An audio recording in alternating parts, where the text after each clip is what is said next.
I have no financial interest to disclose. Hello everyone. Today we will be discussing the concept of audience answering systems, or AAS, specifically applied to educational presentations. We'll discuss their need, benefits, and how we can effectively implement them in both face-to-face and online settings. By the end of the presentation, you will be able to describe some advantages of using audience response systems, choose the software that better fits your needs. During this presentation, we will cover what is an audience answering system, the need for audience answering systems during presentations, the benefits of audience answering systems during presentations, and we will compare different answering systems.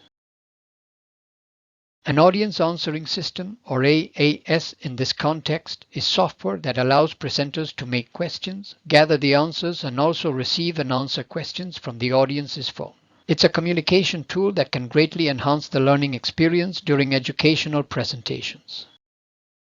Presenters add questions into their presentation using the software. The audience uses their phones to answer and make questions. It's a communication tool that can greatly enhance the learning experience during educational presentations. Why do we need answering systems?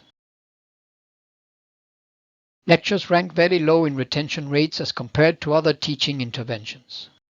Why is this? As you know, teaching and learning are not the same. Teaching is the process done by a teacher intended generally to transfer or facilitate the acquisition of knowledge, skills, or values by the learner. Learning is the process in which the learners incorporate, process, store, and afterwards retrieve and apply knowledge, skills, or values to solve real-world problems. Usually, teachers we focus on the transference phase. Adding interactivity to lectures is one way of helping the processing phase. When you ask a question to the audience, it evokes previous knowledge. This will help in several ways. It will allow you to determine learners' knowledge and allow you to adjust your presentation to it. When you give feedback to their answers, they will be able to identify false assumptions. And you will also be able to identify what they know and what they do not know. Finally, they will be able to connect new knowledge with old one. This is a mechanism that allows storing in memory and later retrieval and application. Interactivity is obtained through questions the teachers ask and the students respond. With large audiences, you can only have it with a very small portion of the audience.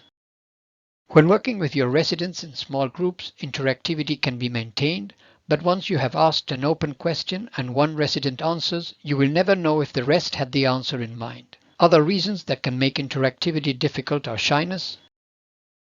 Many people do not like to speak up in front of a crowd. Others need more time to think for an answer, and when they are ready, the teacher has moved over.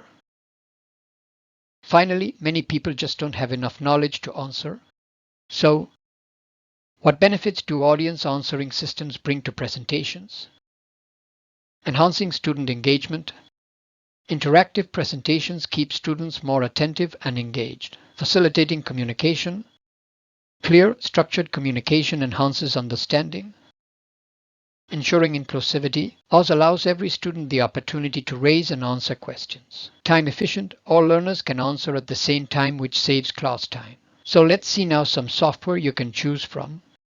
Before going into the different brands, let's look into some features that I feel you should look into in every software you plan on adopting.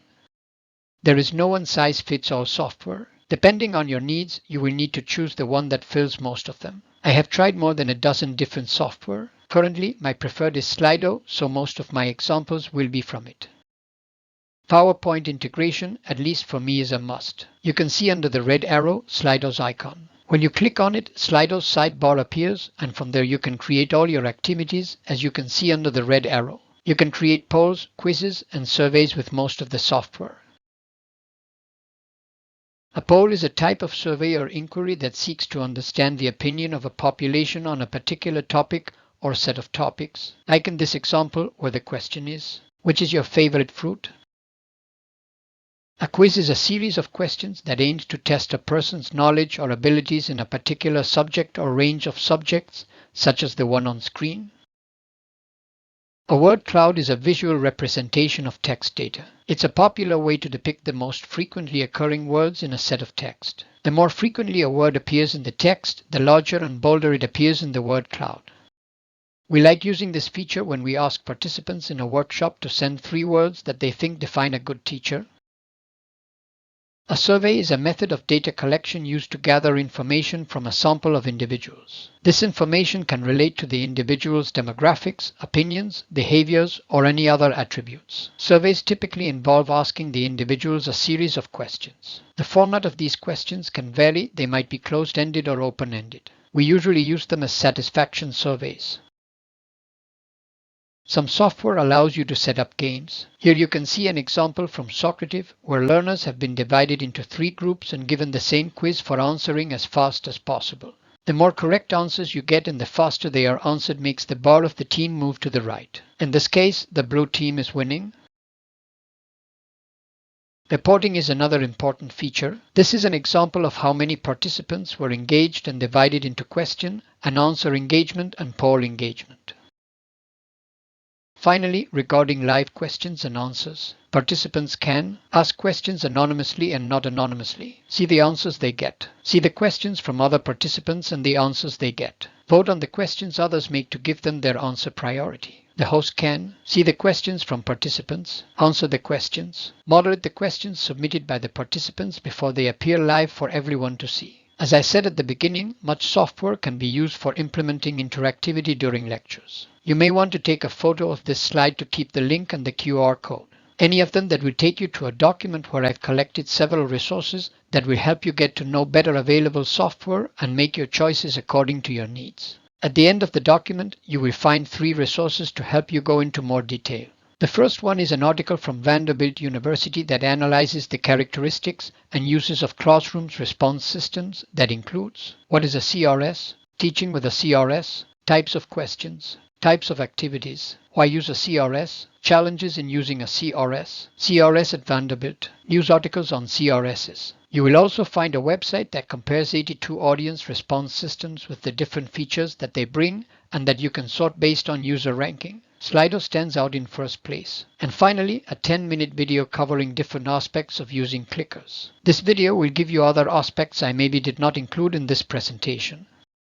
Summarizing, audience response systems are a powerful tool. Teaching and learning are not the same. Learning needs the processing phase for storing and retrieving what you learn. Interactivity evokes previous knowledge, helps you determine learners' knowledge, allows your learners to identify false assumptions, and, more important than all, helps connect new knowledge with old one. Answering systems will help you overcome many problems that interactivity has, such as dealing with shy people, students that need more time to put their ideas in order, and detecting those who do not have enough knowledge to answer your questions. Some of the benefits that answering systems have are enhancing student engagement, facilitating communication, ensuring inclusivity, and being very time efficient. You may want to take a photo of this slide to keep the link and the QR code. Any of them will take you to a document where I've collected several resources to help you learn available software and choose according to your needs. If you have any questions, you may write to me at mayorguido@gmail.com.